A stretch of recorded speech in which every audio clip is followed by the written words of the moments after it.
Welcome to Curious Campus, where we talk to professors from various departments of the University of Toronto about a recent research topic they've dived into, breaking down these new developments for everyone to understand. Stay tuned, you'll definitely learn something new. I'm Chubby, and today I'm here with Professor Harald Bathelt, and we're here to talk about his research in interregional inequality and related topics. Harald Bathelt is a professor in the University of Toronto's Department of Geography and Planning, and Zijiang visiting chair at East China Normal University in Shanghai. Bathelt's research and teaching interests are in the areas of economic geography, political economy, and methodology, specifically in the analysis of industrial clustering, knowledge generation and innovation over distance, regional impacts of national and international investments, and regional impacts of industrial and institutional change. Today, we're here to talk about Professor Bathelt's article, The Nature, Causes, and Consequences of Interregional Inequality, along with research in creating knowledge over distance, the role of temporary proximity, global subsidiary linkages, and cluster networks in a turbulent world, and communities in the internationalization process. Without further ado, Harald, welcome to Curious Campus. Thank you very much for having me. It's great to be here and to be able to talk a little bit about my research. We're very excited about this episode. So, to get us started on this topic, I'm very curious about how you came into this specific niche of studying economic and political geography. I think my interest has always been in overcoming borders, boundaries, and not looking at one specific area like economic part, the social life, or the political life, but really to find an opportunity to combine them all. That is generally something that geographers do. They try to look at the social context of human action in a broad way. But what really struck me, like ever since I grew up in a rural area in Germany, was why are some cities and places doing so well? Why do they create jobs, incomes, people have a good life, while others have unemployment, are declining or stagnating? And it becomes even more puzzling because sometimes they have the same industry. So the question is, why is this the case? And that really became my passion in trying to understand these processes. And this is important in two ways. First of all, places that are doing well, they need to understand why this is the case and how this can be sustained. And policymakers at different levels will be very interested in this. And places that are not doing well, that have high unemployment, where people are dissatisfied, where they have low incomes, they are looking for advice and looking for examples of maybe what they could do to improve their situation. That sounds fascinating. To that point, when you talk about your paper on interregional inequality, you begin it by bringing up this quote from a blog by the U.S. Commerce Department's Regional Economic Research Initiative that mentioned that geographic inequality has widened over the past 4 decades. Based on your research on that and looking at this blog from a government agency, does it hold any value when the government agency is acknowledging this inequality? I think it does. In North America, regional differences and regional disparities are often not really considered when talking about the economy and not considered as a problem. And economists often don't consider that. But to acknowledge this at such a high level shows that there is a real problem that should be tackled. And I think this is important. Whether this has had any impact, policy at a national level usually takes a long time. But when you think, for instance, about the large infrastructure program by the Biden administration, this is a program that has a huge impact on many small and medium-sized communities that are not doing so well, provides an opportunity to replace old infrastructure by new ones, and then provide opportunities for businesses to grow and to create jobs. And a point made in that paper was also that this rise in regional inequality in high-income countries, as you mentioned, like in North America and Europe, occurred in the 1980s. So what really happened in this time to accelerate this shift? That we're talking about right now is a joint paper of collaborative research with 2 colleagues, Max Buchholz, who was a student and a scholar at U of T actually, and Michael Storper, who is at LSE in London and Los Angeles at UCLA. And in Paris. So we want to make a point that targets developed economies in North America and Western Europe. The empirical work that we've done over the last years, on which this is based, focuses on US and the US urban system. So we focus on inequality, as the government acknowledges, because of the huge gaps, the differences between different parts, especially in the US, and the problems that are seemingly associated with this. Not only regions and areas where you have very little development, few opportunities for people to find jobs. And then you have these large cities that are vibrant, where you have high-tech development. You have that in Europe and in North America. But there is a trend that has really kind of reversed in the post-war period in the 1980s. It seems that in these countries, inequality has risen tremendously over the past 40 years. And it has taken a long time for politicians to make this a topic and to realize the problems that are associated with it. With such statements by the US government, governments in Europe, the hope is these problems will be tackled. Based on that then, talking about these high-income countries, globalization has also had an impact on them. So what would you say have been like the net effects on this, considering international networks and global connectivity that's resulted from it? This is a really broad and important question. It's, of course, more than what we could possibly talk about here. So, of course, globalization has brought all sorts of cultural insights and enrichment and has provided knowledge about the world that has been valuable in the firms, in the economy, but it has also gone ahead with the exploitation of workers, child work, and so on. So it's impossible just to kind of summarize and say what this effect is. Let me focus on investment activity. So an important aspect of globalization, especially since the 1990s, has been that firms have established subsidiaries, plants in other countries. Some countries have had incoming investments and in firms. Others have been the source of investment activities in other parts of the world. And I think when you look at the developments over the last 10 years with the increase in populism and the idea that firms that invest in other countries are the cause of jobs that are being lost, of incomes that are being lost, of resources that move away. So a negative view on such investments. And generally, although less talked about, a positive view of incoming investments, they bring jobs to a country. In terms of investment, I think we need to be a bit careful in looking at this. When you're looking at incoming investment, let's say a firm from another country establishing a factory in a region in a different country, that can have positive effects, and maybe overall, on average, it does. But it can have also negative effects on the region. For instance, if this is just assembly work that is low paid, let's say in a developing economy, it may still have much higher wages than, let's say, local industries. Maybe not much higher, but maybe at the same level. But it may be attractive and may draw workers away from local firms that have a much larger impact locally because they connect with other local businesses and then create larger income effects in a region. And if such investments take place in a developed economy, the wages may be low and maybe overall decreasing the income levels. So they can be positive, but is not clear. But what's more important, I think, is the effects of investments in other countries. They are generally now being viewed negatively, but we should really distinguish. There are different investments. Some investments are cost-oriented or efficiency-driven. Those investments typically look for places with, let's say, lower cost, often lower labor cost.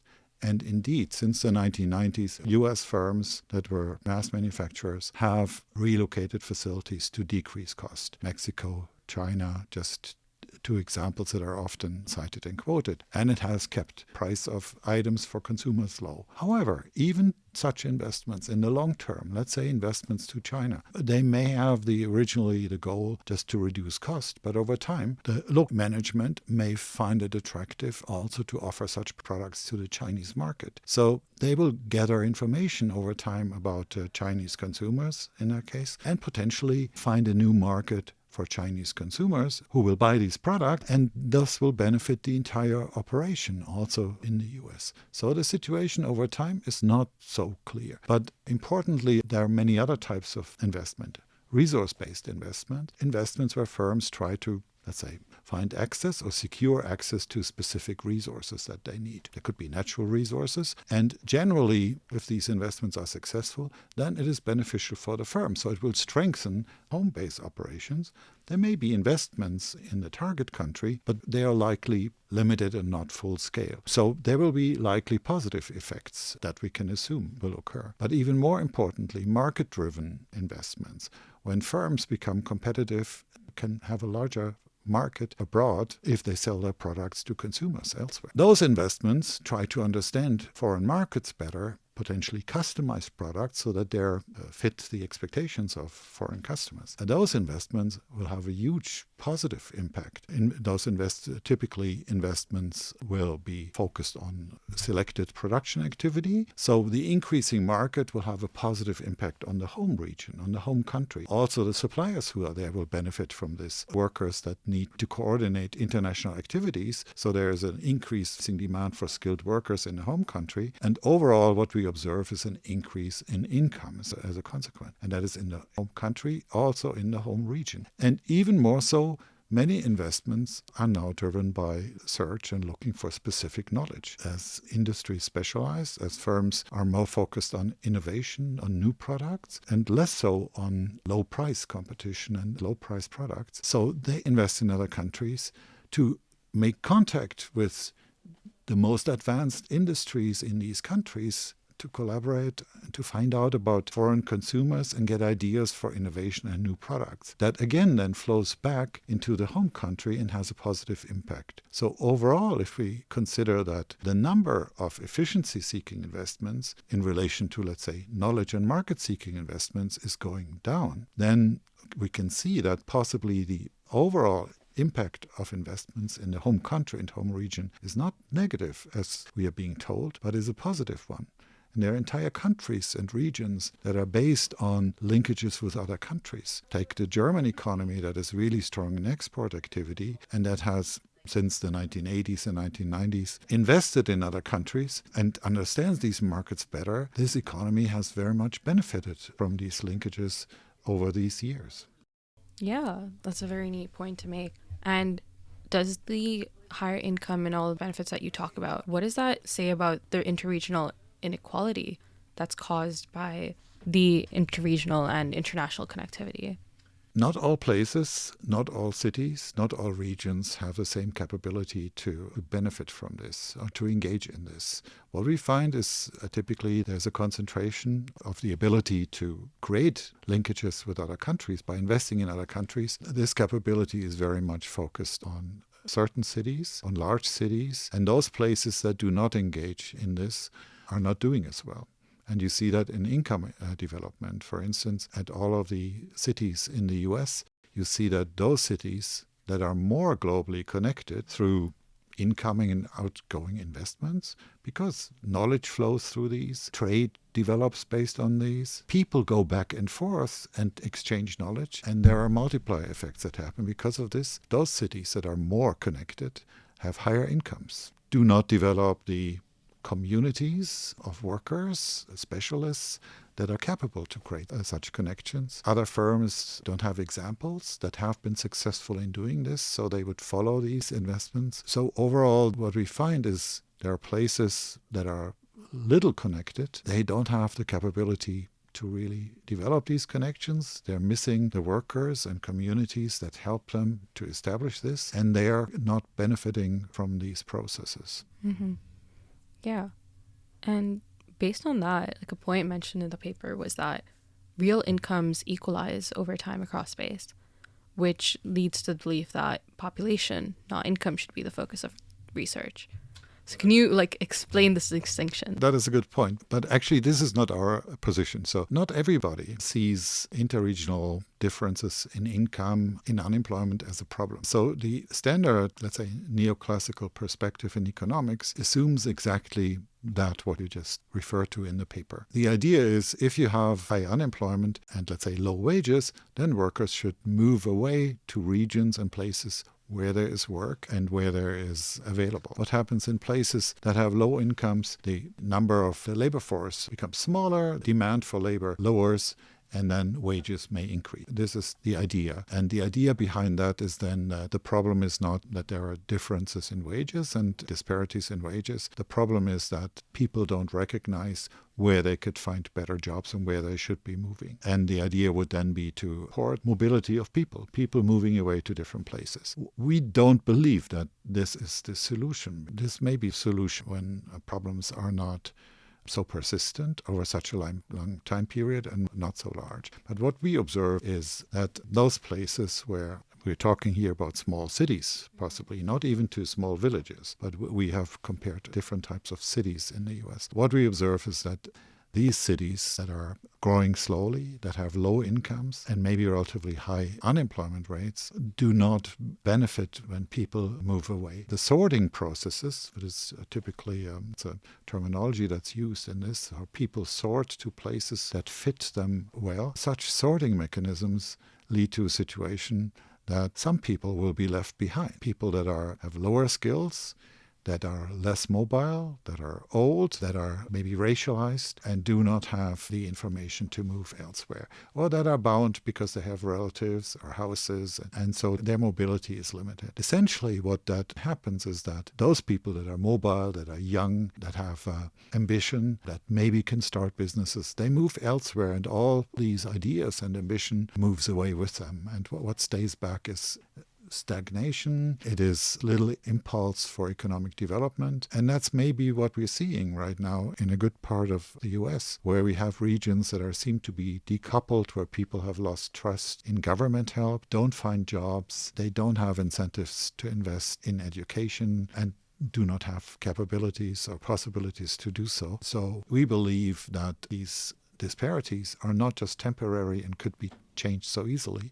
And that's why our suggestion is that policy should not be, in that respect, people-based, in the sense that it suggests people should move elsewhere, and should be place-based and should focus on the places and improve conditions in these places. That's a cool point. So then do you see governments and other enterprises increasing their reach of business, aid, employment, and such factors that would enable growth instead of stagnation in these places? The problem is that we don't see that to the amount that would be necessary. What happened, for instance, after the global financial crisis was that a lot of smaller and more rural cities in the US depend a lot in terms of employment on the public sector. So the financial crisis had huge impact. So there was a strong decline in employment in the public sector. But as opposed to, let's say, the private sector, public sector was much slower in bringing back employees. And so those places that were already not doing very well and needed more input, they suffered more because the recovery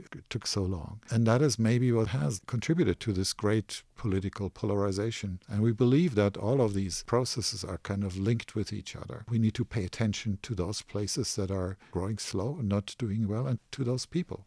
Let me just mention one point about it. So in the US, never all cities had the same capability to link with other countries and other markets, or to invest. Small firms have limited capabilities and don't do that. But a lot of these smaller cities benefited from links that they had with large cities, because larger cities had established, let's say, plans for research, for manufacturing across the US, not just in their home region. And these investments provided jobs, they provided secure income, they provided ideas, they provided skilled labor, and that benefited these places substantially. What we are observing now is that increasingly these large cities are cutting ties to these smaller cities. Now you could say maybe these smaller cities have now better linkages. They made up for this by, let's say, connecting globally.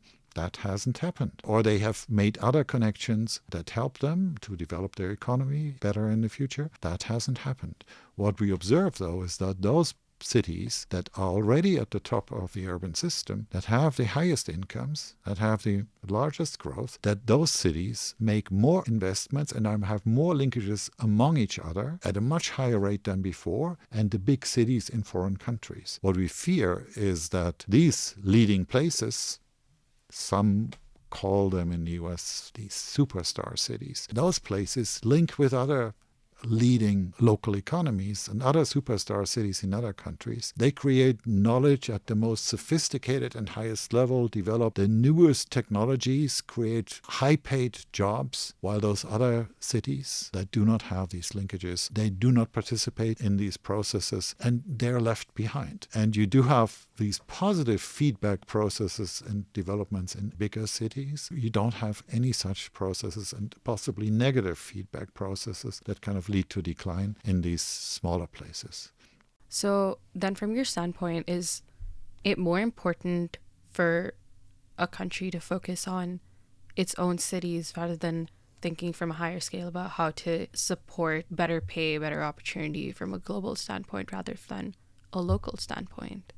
That's a good question. It's a question about the scale. So governments need to be looking at different scales. I think governments should not be looking inward at national and local developments, but they cannot ignore that. They need to really take care of that. So how can countries help other countries if they don't look internally? So it's not a question of either or, but it has to be both at the same time. But in a situation where problems are getting larger and not smaller, and where government budgets are getting tighter, when you think about the enormous amounts of money that governments throughout the world have spent during the pandemic to keep people alive and to keep economies going, then this is just not an easy task. And it seems that governments have really failed to make clear to people how important those spendings were, and that they at the same time cannot only be looking at the local and national population, but that essentially a world that is connected is much better than one that is not connected, that we can all benefit from such a world. But it really needs to be worked on, and it needs money and spending. All of these conflicts that are unfolding just require our attention, and we need to make sure that people don't stay behind. Is academia hopeful about changes in policy that would support this? Maybe in a few years. I think right now we are just looking at very uncertain times in many ways. So I think we really have to fight those views that do not trust in scientific evidence. We need to tell the truth about policies and their real outcomes. We try to have to show up alternatives, and we hope that people's concerns lead to better democracies and policies in the future, but there's no guarantee in that. And so a lot of what we're currently seeing does not really lead to a lot of optimism, I think. Do you look at the differences in inequality based on citizenship? Does it impact all the residents the same, or is it based on whether they are citizens of that region or such? So in the past years, we've looked at the more aggregate processes and have really focused very much on the role of and the impact of investment activities. But we have tried to investigate just more broadly how urban income, under which conditions that can grow and or it doesn't grow. We looked at different types of influences, some of which we've talked about, the scale and the size of the cities and the opportunities, the connections nationally and internationally with other regions and the economic opportunities from that. Skill level, something we haven't really talked about, one of the really fundamental large variables that influences this. But then also we've looked into the role of foreign-born population. It's not so easy to find data and really sound information about those that are, let's say, temporary citizens in a region. But we've looked at the role of diverse economies and diverse labor force and foreign-born population. And what we find is in all of our models, we find that places that have a larger increase in foreign-born populations are generally doing better. They have higher incomes than places that are with a lower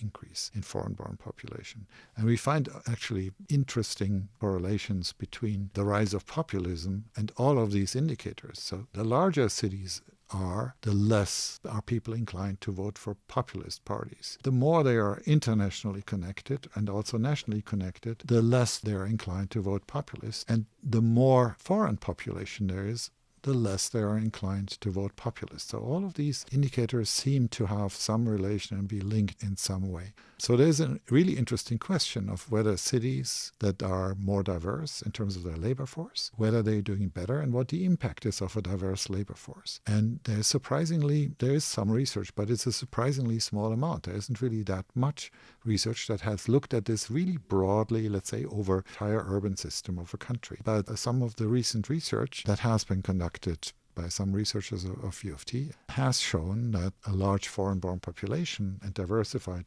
labor force has positive impacts on wages and productivity in city regions. There are different reasons for this. One is when you work with people from a different ethnicity, with a different background, for instance, you can learn through interacting with them and do how things can be done differently or better. So there are a lot of possibilities to learn through interaction, direct interactions. Other possibilities are through working in specific niche areas you have a background for, that is maybe something you bring. And so you have different population groups that could fit into these niche areas in the economy. But then there's also kind of a demonstration effect in that you may be able to see what others are doing better and learn from observing others what you could do better. And essentially, when people come with a background from certain, let's say, developing economies in Asia or in South America or in Africa, and others will come from Europe. They come with different backgrounds of, let's say, what demands people have for products. And so these complementarities can have a positive impact on new developments of products and how they are targeted to these markets, for instance. There are many ways of how that can have a positive impact. But of course, that's not always the case, we know. Based on that and looking at the human level, as you've talked about, of internationalization and innovation, what is the effect of examining this through especially professional communities rather than solely focusing on firm or firm network level communities? That links to some ideas that I have had for quite some time that I've been working on recently and in a recent paper with a colleague from New York, John Cantwell. What's interesting is that a lot of the conceptions and theories about economic development, about internationalization processes, they are focused on firms. So firms are the essential level, and networks between firms that kind of, for instance, in economic clusters where you have related industries that are such as the, let's say, the financial sector in Toronto or the media sector in Toronto or the automobile industry in southern Ontario. The literature primarily focuses on the firms and how their activities are successful and lead firms to grow. We believe that in much of the literature there's actually a gap, because what is really important in process how firms, for instance, if we focus on internationalization again, how firms internationalize is the role of these professional communities. This is not just workers within a firm, it is just a larger community of workers that work in the same industry in a city, such as the media industry, that have somewhat similar backgrounds and understandings of their industry. You have educational facilities, universities, specific programs that provide skills. You have immigrants that have a background in these industries and have ideas and start their business. So you have larger communities that develop around industries that are so essential. Sometimes they are institutionalized in the form of services, law firms or accountants that help firms to make these first steps and move to a foreign location, firms that provide help in selecting locations. That when you go abroad, you have to make contact with local firms. You have to become embedded in these networks in other places. In these processes, these communities are fundamental importance. They provide advice. They can mobilize networks that they already have.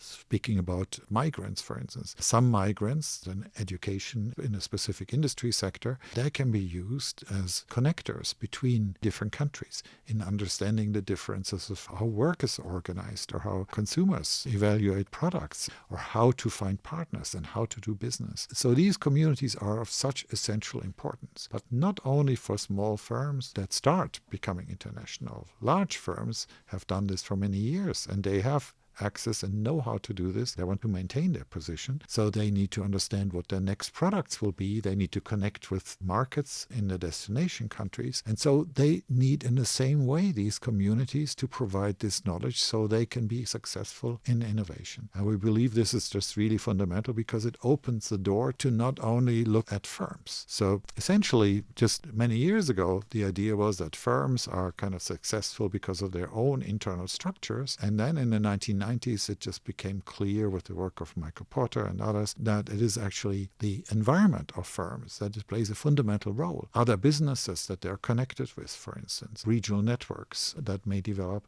that play a fundamental role.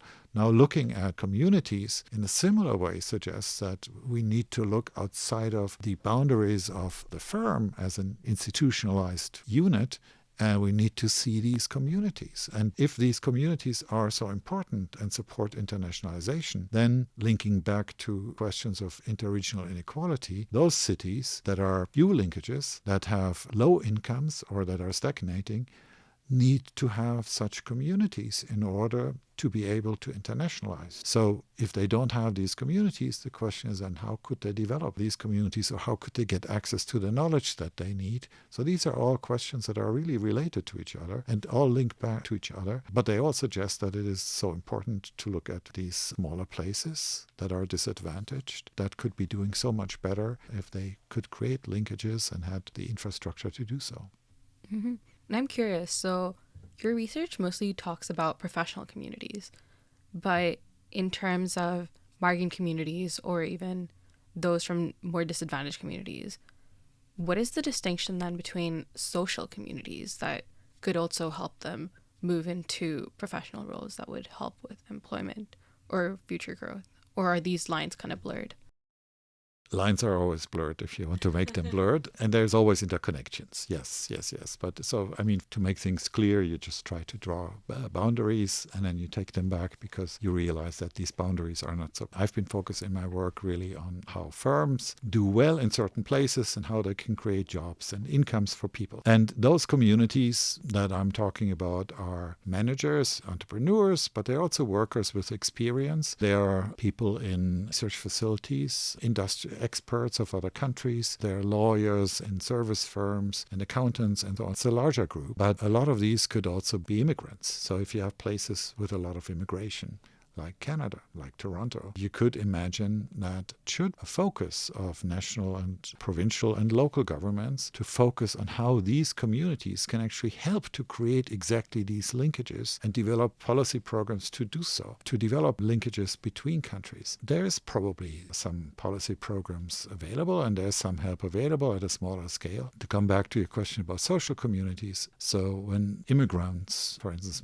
we're talking about skilled immigrants here, they may come to a country, not just Canada, but also elsewhere. They may not be able to easily find a job. They may not find the job that kind of corresponds with their skills. So neither they nor potential employers or potential investors firms that invest in other countries may realize that they have this potential. They need to become of these processes, that they can possibly start businesses and link countries quite effectively. These are currently questions that are discussed, that we are doing research in my research group and in many other research groups. I hope this is really kind of a way to activate this kind of policy to probably tap into the social communities and provide a link with economic communities and to kind of provide a gateway for people to join these. You've also talked about economic knowledge creation. And some of your research has touched about the need for physical interaction for greater benefits. So can you comment on that and what really are the differences between physical and virtual meetings?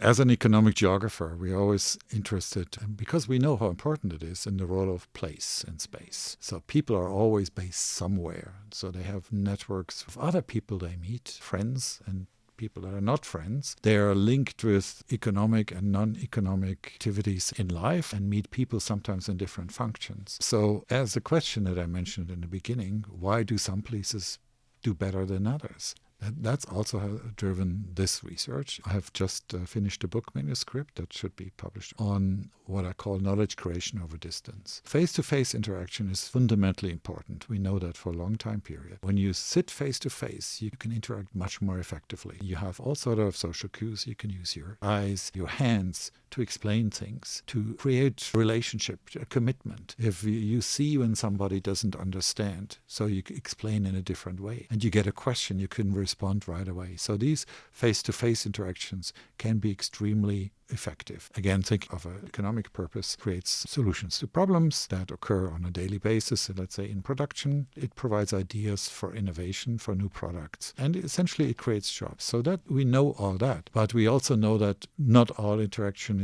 can be local and can be face-to-face. Firms have subsidiaries elsewhere. They have markets far away. They have partners in other cities. And so they can't always be face-to-face. And we know since the pandemic, even those settings where we had face-to-face meetings all the time, people learn to work at home, often like to work at home, and so a lot is now done virtually and not face-to-face. So in this book, what we do is, together with a German colleague, Sebastian Henn, we look at different sorts of settings where face-to-face communication, at least sometimes, is absolutely crucial. And we distinguish three types of such settings. On the one hand, there are community gatherings. That brings us back to the role of communities. Firms need to know how good their practices are. Are they really top-notch in how they organize activities? Do they produce the best products, and do actually customers want to see these products, and what do others do? So this is why such community gatherings in large international trade fairs or international conferences are hugely important. This is a way to see how good you're doing,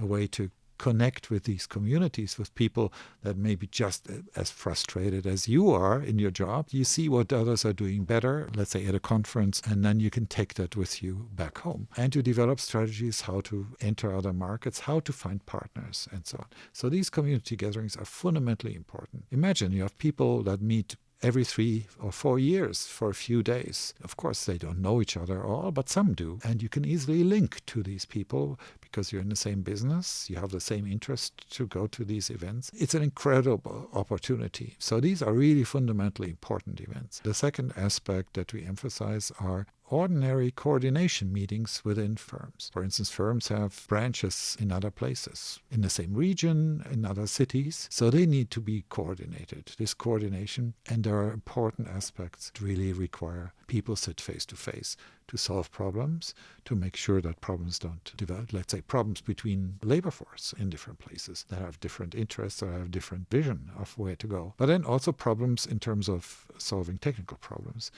where such meetings are fundamentally important. When firms address their customers, same thing. So firms need to make personal contact with their users. And because this is like an important way to find out what you're doing wrong, what problems exist that you could use to provide better solutions and better products in the future for innovation. Merrick Gutler, our president, has worked a lot about this in the 1990s and done some fundamental research in this area. So this, again, is an area where you don't need to see your users every month, but maybe once or twice a year. And these are really fundamentally important meetings because you can take a lot back home if you use that properly. Or if you have other activities where, let's say, owners are retiring, or let's say the owners have different ideas. And so they want to sell firms or merge with other firms or acquire firms. So this, again, these are very sensitive process and very secretive as well, because you don't want to create the expectation that something happens or that jobs are in danger when such an acquisition occurs before it's actually clear or before you have clarified the space. So again, face-to-face meetings absolutely central. And then the same is the case in a third area that we cover in the book. This is how transnational firms operate, how networks develop in certain areas that also involve migrants that link between different countries. There's a chapter about this in that book. And then how firms establish, once they establish international businesses and have subsidiaries, how they kind of establish a transnational network and coordinate all these activities. And so much can go wrong in these processes, and actually so much knowledge be lost. There are estimates that much or the majority of knowledge that could be used in these transnational or international networks is never being used because it is kind of stored somewhere but never finds the place where it could be used. While those numbers may be very difficult to verify, but it's obviously clear that this really requires very good coordination, and that requires different forms of face-to-face meetings. And that's really the idea of the book, is to look in all these very different settings that I mentioned that are usually not discussed in a single piece because they seem all very different. A trade fair from acquiring, from merging with a different firm, or from establishing a transnational network. But they all have this aspect of temporary face-to-face meetings that are so essential, and they have some common elements to them. Thank you so much for sharing your insights with us, Harald. It was very eye-opening for me. Thanks very much, Shavi. That was a real pleasure. Thank you so much. So that concludes our episode of Curious Campus with Professor Harald. If anything you heard today interests you, definitely look into Professor Harald's research and their upcoming book, Creating Knowledge Over Distance, The Role of Temporary Proximity. Stay tuned to Curious Campus.